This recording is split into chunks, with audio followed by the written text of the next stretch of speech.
Good evening to all of dear students। आज इस corona की वैश्विक महामारी में शिक्षा स्तर बहुत ही ज़्यादा बाधित हुआ, चूँकि पूरे भारत में ऑफलाइन क्लासेस न चल करके ऑनलाइन क्लासेस की प्रक्रिया को ही बढ़ावा दिया जा रहा है। इसमें बहुत सारे बच्चों को बहुत सारी दिक्कतों का सामना भी करना पड़ रहा है और साथ ही साथ उनके अभिभावकों को भी बच्चों की शिक्षा के प्रति बहुत ही ज़्यादा परेशानियों का सामना करना पड़ रहा है। अभी यह कब तक चलेगा, अभी इसका कोई सही निर्णयात्मक निर्णय नहीं आए हैं। हर विद्यालय अपने अपने आधार पर, सिस्टम के आधार पर ऑनलाइन क्लासेस चला रहे हैं। उसमें से शहरी क्षेत्र के लड़के इस ऑनलाइन का कुछ फ़ायदा तो उठा ले रहे हैं, लेकिन ग्रामीण क्षेत्र के बच्चे नहीं उठा पा रहे हैं। मैं उन छात्र छात्राओं एवं साथ ही साथ उनके अभिभावकों से मैं यही निवेदन करूंगा कि आप लोग भी थोड़ा जागरूक हों, समझने की क्रियान्वयन सोच को बढ़ावा दें, जिससे कि जो ऑनलाइन क्लासेस की रूपरेखा तैयार की जा रही है उसमें बढ़ चढ़ के रुचि लें। सिलेबस के आधार पर जैसा कि मैं बताया था, एग्ज़ाम होने वाला था बट एग्ज़ाम टल गए। नया सत्र चालू हो गया। नए सत्र के क्लास ऑनलाइन चल रहे हैं। उसमें एक बहुत ही महत्वपूर्ण टॉपिक्स, चूँकि मैं इन विद्यार्थियों से बताना चाहता हूँ कि जो टॉपिक पढ़ाई जाए, बताई जाए, समझाई जाए, उस टॉपिक को आप समझें, जहाँ तक संभव हो सके उसको कॉपी में भी लिखने का प्रयास करें, उसको याद करें। आप प्रयास करेंगे तो सब कुछ संभव है। आइए हम बात करते हैं एक स्टार्ट का topics, parts of speech. Parts of speech, देखिए ये बहुत ही महत्वपूर्ण टॉपिक है जो इंग्लिश का स्टार्ट होता है। क्योंकि पार्ट्स ऑफ स्पीच को हिंदी में शब्दों के भेद बोलते हैं। इसका डिफिनीशन क्या होता है, क्योंकि विद्यार्थी समझें और कॉपी रखे भी रहें, पास लिए रहें, इसके डिफिनीशन को, इसके एग्जाम्पल को लिखें भी, और फिर उस पर ज़्यादा से ज़्यादा होमवर्क को प्रैक्टिस करें, मतलब एग्जाम्पल को लेकर के प्रैक्टिस करें। बहुत ही महत्वपूर्ण है पार्ट्स ऑफ स्पीच। इसमें सबसे पहले इसका डिफिनीशन हम क्या देते हैं। देखिए पार्ट्स ऑफ स्पीच में क्या होता है, क्योंकि अक्षरों के समूह से शब्द बनता है, अक्षरों के समूह से शब्द बनता है और शब्दों के समूह से एक वाक्य बनता है। ठीक है, मैंने क्या बोला कि अक्षरों के समूह से शब्द बनता है और शब्दों के समूह से एक वाक्य बनता है। मतलब एक वाक्य कैसे बनता है मैंने स्ट्रक्चर किया। बट पार्ट्स ऑफ स्पीच की जब बात करते हैं तो इसमें हम लिखते हैं कि कई शब्दों से मिलकर आप इसे लिखने का प्रयास करेंगे, क्योंकि हम इसको आराम आराम से बताएंगे ताकि आप इसे लिख सकें। क्योंकि यह जो क्लास है बड़े लेवल का तो है नहीं कि आप बस पढ़ाते गए, लड़के समझते गए। क्योंकि ये जो क्लास चल रहे हैं छोटे लेवल के बच्चों का है, मतलब जूनियर लेवल के बच्चों का है, तो इसमें बच्चों को समझने में काफ़ी दिक्कतें आएंगी। तो इसलिए ये जो क्लास चल रहे हैं वो स्लोली चलेंगे। तो आप सभी बच्चे इस वीडियो को पूरा देखेंगे और जो जो इम्पोर्टेंट टॉपिक होंगे, जो जो इम्पोर्टेंट डिफिनेशन होंगे, उदाहरण से होंगे, उसे आप लिखेंगे। जैसा कि मैं पार्ट्स ऑफ स्पीच की डिफिनेशन लिखवाने जा रहा हूँ, तो लिखें, कई शब्दों से मिलकर एक वाक्य बनता है जिसे शब्दों के भेद कहते हैं। एक बार रिवीजन कर देते हैं। कई शब्दों से मिलकर एक वाक्य बनता है जिसे शब्दों के भेद कहते हैं। चलिए इसका इंग्लिश डिफिनेशन लिखिए। Definition DEFINITION definition. Many words combine, many words WORDS words combine COMBINE combine make a sentence which calls the part of speech। Okay, revision कर देते हैं। many words combine make a sentence which calls the part of speech। Okay, जैसे एक example के तौर पे हम लिख देते हैं, जैसे Sita is a good girl. आप देख रहे हैं इसमें, क्योंकि जो मैं एक एग्जांपल लिखा वह एग्जांपल एक सेंटेंस है। अगर हम बात करें इस सेंटेंस का, तो इसमें अक्षर, जैसे सीता एक शब्द है, इज एक शब्द है, ए एक अक्षर है, गुड एक शब्द है मतलब वर्ड है, गर्ल एक वर्ड है। बट अगर हम इन वर्डों की बात करें, जैसे सीता की बात कर लें, या इज की बात कर लें, या गुड की बात कर लें, या गर्ल की बात कर लें, तो आप क्या देखेंगे कि ये अक्षरों से मिलके बना है। क्योंकि यदि आपसे पूछे कोई how many letters in English, how many in English letter, मतलब अंग्रेजी how many in English letter in alphabet, मतलब अंग्रेजी अक्षरों में कितने वर्णमाला होते हैं, मतलब तो आप बताएंगे 26 लेटर, जिसमें दो पार्ट में बांटा गया, एक वावेल और एक कॉन्सोनेंट।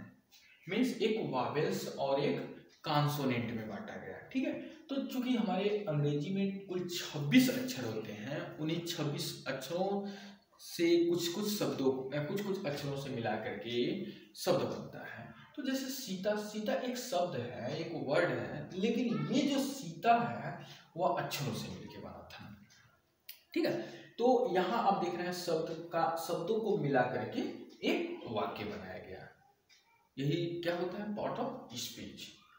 अब पार्ट्स ऑफ स्पीच कितने प्रकार के होते हैं, means how many kinds of part of speech. तो लिखिए, पार्ट्स ऑफ स्पीच 8 प्रकार के होते हैं।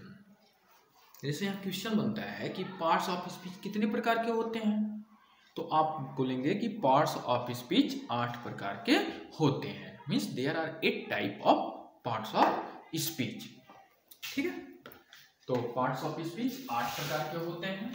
उनके नाम लिखें।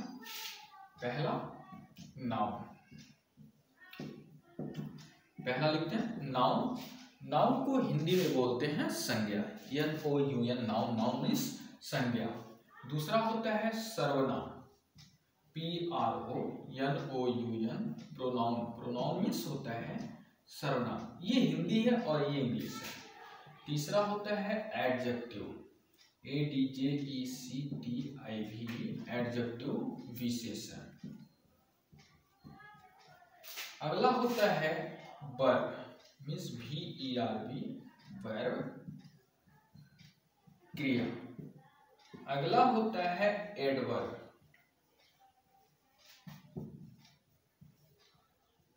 एडवर्ब का होता है क्रिया विशेषण। अगला होता है प्रीपोजिशन। PREPOSITION preposition. इसको हिंदी में बोलते हैं संबंध सूचक। अगला होता है प्रीपोजिशन कंजंक्शन। JUNCTION संयोजक। इसको हिंदी में बोलते हैं संयोजक या इसको आप समुच्चय बोधक भी बोलते हैं। अगला होता है इंटरजेक्शन।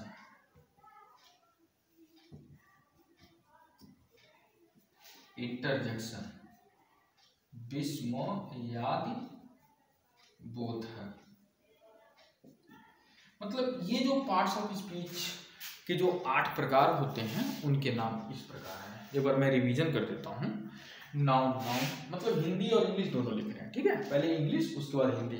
नाउन मीन्स संज्ञा, प्रोनाउन मीन्स सर्वनाम, एडजेक्टिव मीन्स विशेषण, मतलब स्पेलिंग है ADJECTI भी आप थोड़ा देख के लिख सकते हैं। एडजेक्टिव विशेषण, वर्ब क्रिया VERB वर्ब क्रिया, एडवर्ब क्रिया विशेषण, प्रीपोजिशन संबंध सूचक, कंजंक्शन संयोजक, इंटरजेक्शन विस्मयादिबोधक। कहीं कहीं ऐसा भी मिलता है कि जो ये क्रम है वो डिफरेंस होता है। कभी कभी क्या होता है प्रोनाउन के बाद वर्ब दे देता है, कहीं पे एडजेक्टिव दे देता है, तो उससे घबराना नहीं है कि मतलब ये यही क्रम है। मीन्स पार्ट ऑफ स्पीच का कोई क्रम नहीं होता है, बट पार्ट ऑफ स्पीच के जो 8 प्रकार होते हैं वो यही है। इस क्रम को आप इधर उधर लिख सकते हैं, वो उसमें नहीं दिक्कत है। बट अभी नहीं कि मतलब आप कोई दूसरा ला के रख देंगे ना। तो ये पार्ट्स ऑफ स्पीच 8 प्रकार के होते हैं, इसके नाम हैं। अब स्टार्ट करते हैं उसका पहला मीन्स नाउन। चलिए हेडिंग डालिए नाउन। नाउन को हिंदी में क्या बोलते हैं संज्ञा। NOUN नाउन मीन्स संज्ञा। चलिए इसका डेफिनेशन लिखिए। किसी वस्तु व्यक्ति, किसी वस्तु व्यक्ति स्थान, किसी वस्तु व्यक्ति स्थान या दिशा के नाम को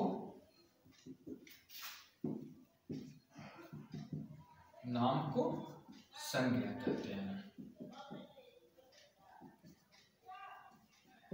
ठीक है। इसमें और भी होते हैं, किसी वस्तु व्यक्ति स्थान दिशा के नाम को संज्ञा कहते हैं। जैसे इसमें गुण भी आता है, भाव भी आता है। जैसे नाउन का ये नहीं कि बस इतना ही हम यूज करेंगे, क्योंकि नाउन बहुत बड़ा है, बहुत बड़ा विस्तार है। मतलब किसी वस्तु व्यक्ति स्थान गुण भाव या दिशा के नाम को संज्ञा कहते हैं, ठीक है। बट इसमें से कुछ ही टॉपिक को लेकर के इसमें डिस्कस किया गया है, तो आप लिख लेंगे इसे। अब इसका इंग्लिश डिफिनेशन लिखिए। ए नाउन इज, देखिए जब भी इंग्लिश डिफिनेशन लिखे हैं तो उसको इन्वर्टेड कॉमा में लिखे हैं। ए इसको देखिए ऐसे जब होता है ना तो उसको हम इन्वर्टेड कॉमा में बोलते हैं, और अगर एक रहता है तो उसको सिंगल कॉमा बोलते हैं, सिंगल, ठीक है। बट हम इन्वर्टेड कॉमा में लिखेंगे। ए नाउन इज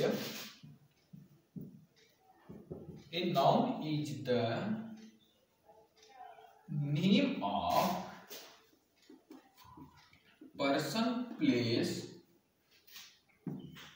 पर्सन फिर कॉमा प्लेस फिर थिंग्स, देखिए ये थिंग्स और आइडिया। ये नाउन इज रिवीजन कर देते हैं। A noun is the name of person place things और आइडिया, ओके। जैसे एग्जाम्पल के तौर पे लिख लें, जैसे कोई वस्तु, एक वस्तु का एग्जाम्पल उठा लें, जैसे चेयर हो गया। चेयर आप उसकी स्पेलिंग लिख लेंगे, क्या होता है कॉमा टेबल TABLE, गोरखपुर कामा देके लिखेंगे। ये सब एग्जाम्पल है। Gorakhpur, GORAKHPUR Gorakhpur, Mumbai, MUMBAI Mumbai, east पूरब, EAST ईस्ट, NORTH नॉर्थ, ठीक है। सोहन, दीपक, ETC मतलब जैसे इस तरह से लिखते हैं ETC का मतलब इसको बोलते हैं एक्स्ट्रा, मतलब अतिरिक्त, ये और भी एग्जाम्पल हैं, ठीक है। तो ये एग्जाम्पल्स हो गए। अब आइए नाउन के प्रकार। कोई पूछे कि नाउन कितने प्रकार के होते हैं, how many kinds of noun, तो आप बोलेंगे there are 5 types of noun. तो नाउन कितने प्रकार के होते हैं, तो आप लिखेंगे नाउन 5 प्रकार के होते हैं। चलिए इस पे बात करते हैं। नाउन 5 प्रकार के होते हैं। नाउन 5 प्रकार के होते हैं। चलिए लिखिए, मैं बोलते जा रहा हूं, ठीक है। PROPER proper, NOUN noun, proper noun. इसको हिंदी में बोलते हैं व्यक्तिवाचक संज्ञा। इसको हिंदी में क्या बोलते हैं, प्रॉपर नाउन को व्यक्तिवाचक संज्ञा, ठीक है।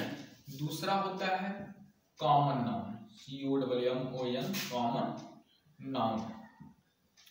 कॉमन नाउन को बोलते हैं जातिवाचक संज्ञा। तीसरा होता है material noun, METERIAL material noun. इसको बोलते हैं धातुवाचक या पदार्थवाचक संज्ञा, धातुवाचक या पदार्थवाचक संज्ञा। अगला होता है collective noun, COLLECTIV collective noun. यह होता है समूहवाचक संज्ञा, समूहवाचक संज्ञा। अगला होता है abstract noun, ABSTRACT abstract noun. इसको हिंदी में बोलते हैं भाववाचक संज्ञा, ठीक है। मीन्स रिवीजन कर देते हैं हम। ये नाउन के जो 5 प्रकार होते हैं, यहाँ पे लिख लें kinds of noun, kinds of noun, ये नाउन कैपिटल में कर दें। काइंड्स ऑफ नाउन, नाउन के जो प्रकार हैं 5, मैं फिर रिवीजन कर लेता हूँ। प्रॉपर नाउन व्यक्तिवाचक संज्ञा, कॉमन नाउन जातिवाचक संज्ञा, मटेरियल नाउन धातुवाचक भी बोलते हैं या पदार्थवाचक भी बोलते हैं, धातुवाचक या पदार्थवाचक संज्ञा। कलेक्टिव नाउन समूहवाचक संज्ञा, अबस्ट्रैक्ट नाउन भाववाचक संज्ञा। तो ये 5 नाउन के प्रकार होते हैं। यानी हम जो इसमें हर का अलग अलग डिफिनेशन होता है, इसको हम अगले टॉपिक में पढ़ेंगे। मेरे प्यारे विद्यार्थियों, मैं आपसे आशा करता हूँ कि आप सभी लोग इस वीडियो को पूरा देख करके जहाँ भी मतलब कॉपी पे राइट करने वाली बात होगी आप उसको राइट करेंगे, ठीक है। ओके।